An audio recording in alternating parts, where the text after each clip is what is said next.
Hi friends, Elizabeth Turnage here with day 39 of 60 days of restoration hope. I'm really excited about, it's asking me to share this, so I will do that. I'm really excited. The audiobook is now out. I'd love to know how y'all like to listen to audiobooks. I usually listen with either Audible or Scribd. I do subscribe to Scribd now so that I can kind of check out different books that I might or might not want to buy, and I use it for research. There's a free trial for Scribd if you're interested in that. It has audiobooks and regular ebooks and magazine articles and things like that. So maybe not worth it every month, but it might be something interesting to try out. But there's lots of different audio devices or audio apps these days. So all of that to say, the audiobook is out on a lot of different platforms: Kobo, Google Play, Apple, Scribd, and should be available to libraries as well. So if you want a free listen, then call your library and ask them to carry the book. That's probably the easiest way. If you want to test out one of these new apps, I think you can try out Kobo and get one book for free. So all of that to say, it's out there if you want to listen to it. Today, our good news comes from Isaiah, and the meditation is called Instead of Ashes. To all who mourn in Israel, he will give a crown of beauty for ashes. Isaiah 61:3. Victims who lost their homes to wildfires in California report varying experiences of mourning. One woman tears up whenever she sees someone wearing a Lakers sweatshirt like the one she lost in the fire. Another aches at the loss of the home where she and her now deceased husband raised their 3 children.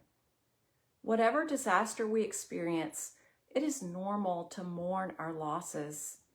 Into our grief and mourning, Isaiah speaks hope for restoration, revival, and renewal.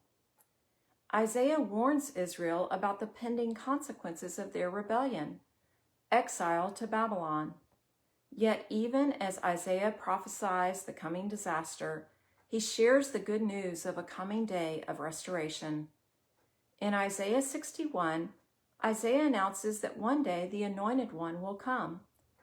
This Anointed One, Jesus, speaks directly to his people, describing his mission.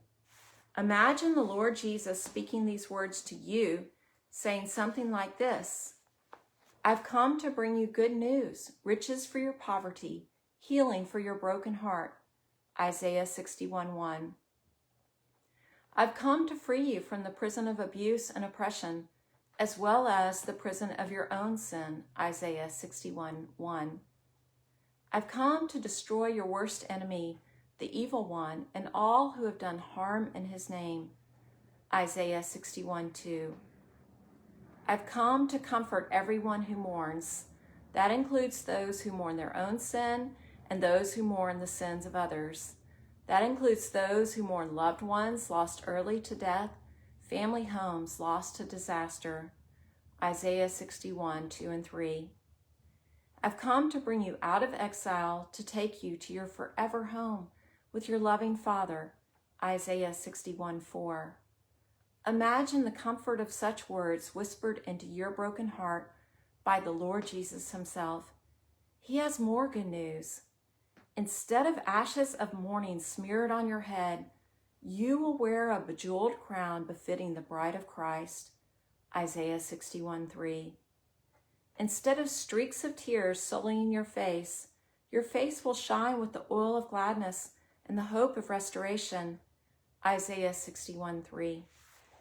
Instead of tattered rags of despair, you will wear robes of your Redeemer's righteousness. Isaiah 61:3. No longer shriveled by sin and sadness, you will stand strong, planted firmly in the Lord's steadfast love, like a mighty oak waving its leaf-laden branches in praise of the Lord's glory. Isaiah 61:3. The ruins of your life will be rebuilt. Losses to the evil one will be restored. Relationships ravaged by sin will be revived. Isaiah 61:4. Dear friends, if you are mourning now, take heart. Jesus, the Anointed One, has already come to comfort you. A day is surely coming when your temporary mourning will give way to eternal gladness, for in our forever home there will be no more mourning or sadness or death. Revelation 21:4. Prayer. Lord, as we wait for the day when you will anoint us with the oil of gladness and crown us with your beauty, help us to seek and know your comfort. In the name of our anointed Savior. Amen. Further encouragement. Read Isaiah 61:1-4. Listen to There Will Be a Great Rejoicing by Thad Cockrell. For reflection, list some things that you miss or feel sad about in this season. Ask God to bring you comfort in this morning. Thanks for joining me for day 39 of Restoration Hope. I hope you're enjoying these readings, getting some encouragement from them. Maybe you know somebody who needs these videos or needs the book or needs the audiobook.